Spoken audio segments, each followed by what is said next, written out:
Hello students, my name is Azhar Khan and welcome to my YouTube channel Khan trickster. So दोस्तों, pi को हम बचपन से पढ़ते आ रहे हैं, लेकिन हमें ये नहीं मालूम आखिर पाई को इर्रेशनल नंबर क्यों कहा जाता है। जब हम इसकी वैल्यू 22/7 लिखते हैं तो इसको रैशनल नंबर क्यों नहीं कहा जाता। इस क्लास में हम दोस्तों यही पता करने वाले हैं, इसलिए इस लेक्चर को एंड तक जरूर देखेगा और दूसरों के साथ भी शेयर कीजिएगा, क्योंकि नॉलेज को शेयर करना एक चैरिटी होता है। तो शुरू करते हैं आज की इस क्लास को दोस्तों।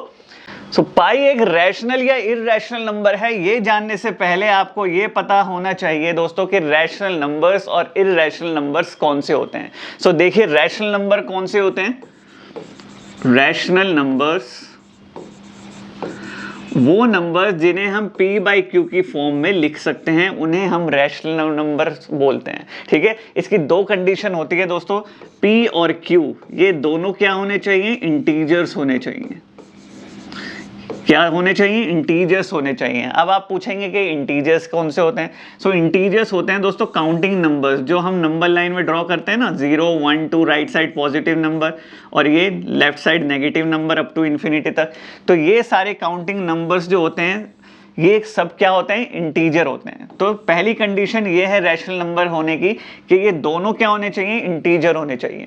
और दूसरी कंडीशन ये है कि q 0 नहीं होना चाहिए, क्योंकि q 0 हो गया तो नॉट डिफाइंड हो जाएगा वो फ्रैक्शन। ठीक है, ये दो कंडीशन है हमारे रैशनल नंबर होने की। क्लियर है। उन रैशनल नंबर्स वो होते हैं जिन्हें हम p/q की फॉर्म में लिख सकते हैं, और p और q इंटीजर होने चाहिए और q नेगेटिव 0 नहीं होना चाहिए। ठीक है, ऐसे इररेशनल नंबर पे आ जाइए। इररेशनल नंबर्स, जिन नंबर्स को हम p/q की फॉर्म में नहीं लिख सकते, उन्हें हम इररेशनल नंबर्स बोलते हैं। क्लियर है दोस्तों। इसके एग्जांपल अगर मैं लूं, 2/5, 31/250, -14/8, ये सब क्या है दोस्तों, ये हमारे रैशनल नंबर्स कहलाते हैं। क्यों कहलाते हैं, क्योंकि p/q की फॉर्म में भी हैं, और p और q ऊपर वाला नंबर भी इंटीजर है, नीचे वाला भी इंटीजर है। ठीक है, अब सवाल होता है कि पाई की वैल्यू जब हम 22/7 लेते हैं दोस्तों, तो इसको हम 22/7 यानी कि पाई को हम इररेशनल क्यों काउंट करते हैं, जबकि ये सारी कंडीशन रैशनल नंबर वाली फॉलो कर रहा है। p/q की फॉर्म में भी है, ऊपर वाला नंबर भी इंटीजर है, नीचे वाला भी इंटीजर है और नीचे 0 भी नहीं है। तो सारी कंडीशन रैशनल नंबर की फॉलो करके पाई फिर भी इररेशनल नंबर क्यों है, इसका जवाब देने के लिए हमें सारे फ्रैक्शंस को डेसिमल में कन्वर्ट करना पड़ेगा। ठीक है दोस्तों, चलिए बहुत ध्यान से देखिएगा। देखिए, अगर मैं 3 तरीके के डेसिमल नंबर्स आपके लिए लिखता हूं। फर्स्ट है, ध्यान से देखिएगा, 3.256। सेकंड है 41.23232323 एंड थर्ड है 3.1459265 ... ये 3 तरीके के डेसिमल एक्सपेंशन मैंने कर दिया। डेसिमल एक्सपेंशन होता है कि डेसिमल को एक्सपेंड करते जाना, ठीक है, अप टू इन्फिनिटी तक। क्लियर। अब यहां पर देखिए, यहां पर ये डेसिमल नंबर जो है ये 6 के बाद स्टॉप हो गया, 6 के बाद स्टॉप हो गया। तो ऐसे नंबर्स को हम बोलते हैं terminating decimal numbers. Terminating decimal expansion बोल दो, टर्मिनेटिंग डेसिमल एक्सपेंशन। ठीक है दोस्तों। अब ये देखो, ये डेसिमल के बाद नहीं रुक रहा, क्योंकि डॉट डॉट इन्फिनिटी तक जा रहा है।